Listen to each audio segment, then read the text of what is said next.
Hello, everyone, and welcome to today's amazing session. Today, we're going to be talking exactly about why is it so difficult for Nigerian parents to say, I don't know. And before we get into this, I want to ask you this question. When was the last time your child asked you something and you looked them in the eye and said, I don't know? Let's find out together. Have you ever done that? Type never in the chat if you've never done that, right? And if it has happened, tell me how long ago. I want to see the real truth, right? Just hold that number in your head. So, what's actually going on in Nigerian parenting culture is that there's an unspoken rule that parents must have all the answers, all of them. All right. So, you are the authority, you are the organla, you are the just your nothing, nobody can talk to you. And admitting that you don't know something sometimes feels like you're giving up power. It feels like weakness. It feels like your child will stop respecting you. I get it, okay, because that's how most of us were raised. That's how most of us were raised. Our parents didn't say, I don't know. They said, because I said so. They said, don't question me. They said, when you become a parent, you will understand. And that worked for them, or at least it looked like it worked. But the problem is that when you never say you don't know, you create two serious problems in your child's development. And I want you to hear them because they're important.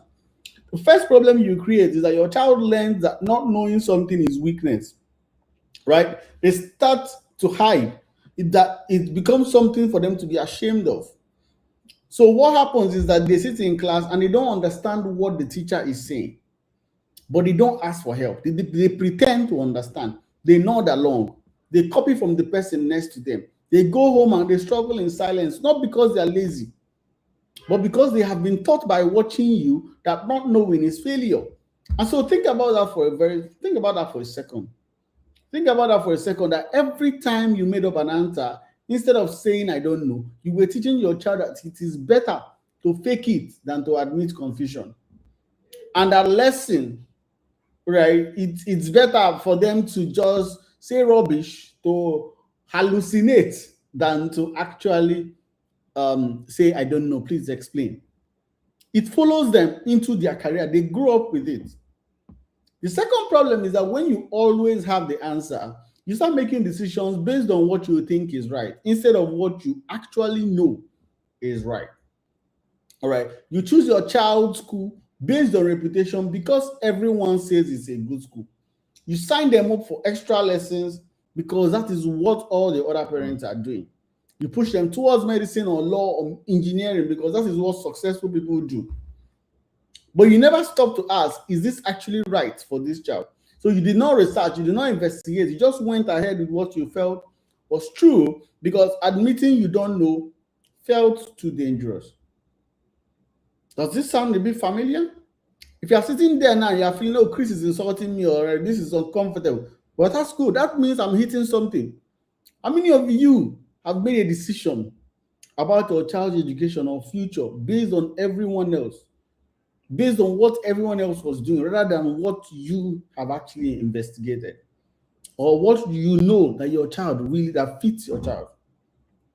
How many? How many? So I'm not going to keep castigating you. I'm going to tell you exactly what to do next. What should you do instead? And this is so simple that it's going to frustrate you. It's simple. It's very, very simple. Model curiosity. Model curiosity. That is it. That's it. When your child asks you a question, that's a good question. I don't know. Let's find out together. Those three sentences, they do something revolutionary. They teach your child that not knowing is the starting point of learning. They teach your child that it is okay to ask questions, that it's okay to ask, not the end of it. And they show your child that smart people don't have all the answers. Smart people know how to find answers. They demonstrate their curiosity. Right? Smart people will always, oh, I don't know. They are very open about not knowing. Right? It's not a weakness not to know. And what happens practically is that you and your child will sit down, you Google it, you watch a video, you read about it, you discuss what you found. And now you're not just a parent giving instructions, you are now a learning partner. And that relationship, that dynamic where parent and child learns together, it will change everything about how your child relates to difficulty. Because now they can now see that, oh, mommy is not afraid of asking me questions, afraid of saying I don't know. So when you ask them and they don't know, instead of hiding and pretending that they understand, they will say, I don't know, but I can figure it out. That's the one shift. That's the one mental shift, right? So I don't know goes from I'm dumb to I haven't learned it yet. And that changes how your child relates to every hard thing they will ever face. That changes that.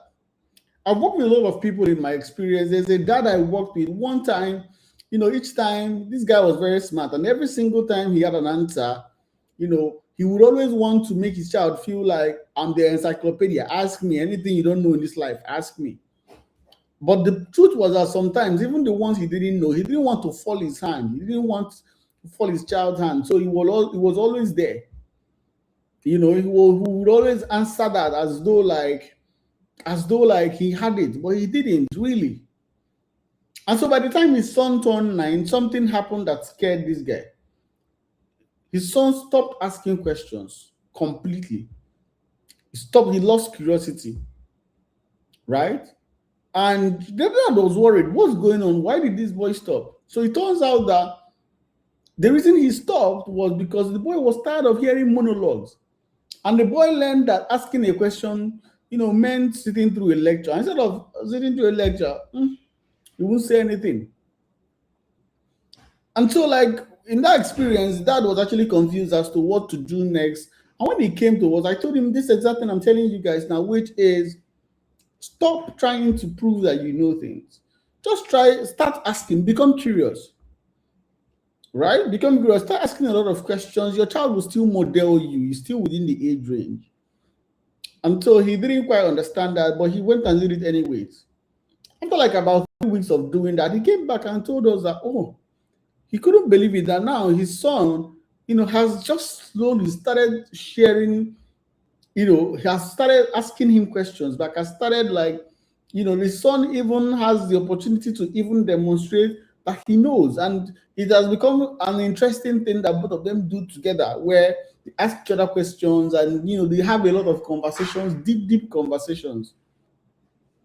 And so, like, it just goes to show you that I don't know is not a weakness. It's actually an opportunity for you to see exactly how your child does. So here's your homework for this week. And I mean that you should do this. Do this. The next time your child asks you, oh, something and you don't know it, you don't know the answer, resist the urge to change the subject. Resist the urge to say, get out of here. Resist the urge to try to deflect. Say, that's a great question. Let's find out the answer.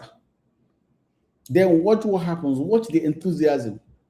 Because you are giving them an opportunity to even express themselves. And that lesson is worth more than any correct answer you could have given.